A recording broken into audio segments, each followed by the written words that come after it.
labari na da ke raina akwai rikitarwa, yana sa nishaɗi ya gushe, sa zuci ta yi ruɗewa.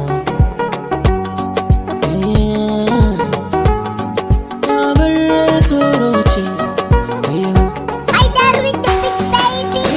ya mai kwankwasar kofa kullum take zuwa min na abacci, kamar ni daban na ta in ta zo ta kanta yi da dukkan kunci. Labarin ta kwai rikitarwa idan ka ji har da takaici, dubi jiki na yadda ya sauya kamata sa ina kakkarwa.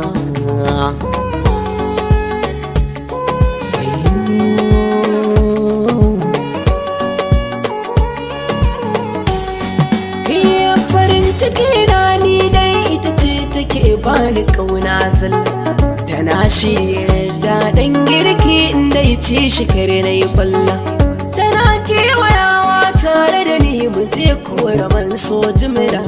Ashe dai akwai wani kulli ni fa ban so na tashi a bacci ba.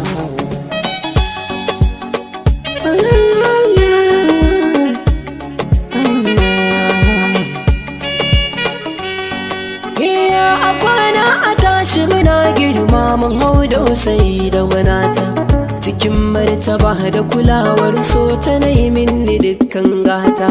Idan zan takaice ma zan canga ta kai da gungwagwanta, sun ce min komai na wakalau ga su ban diyar su daure.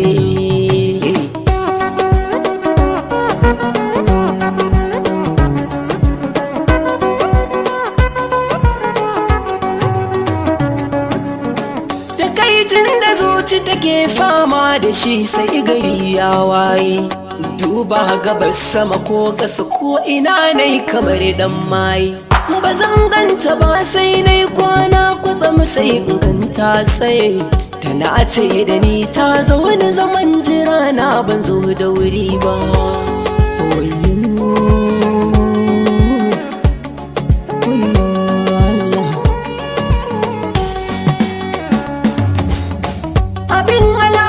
Kaunar da take gwada min ba ta da tsara, rana ɗaya na ce mata in ta so aure na da ita ɗaura. Ta amsa cikin yanayin shauƙi, zato na ta yi min kyara, ƙwarai kyanta ya ɗarken mata na duniya ta a mahanga. Na duba da taɓa zuciya, idan za na ganta hakika sai idan na yi kwancin bacci, sannan za ta zo mini ta ci ado a so ta yi min na halacci.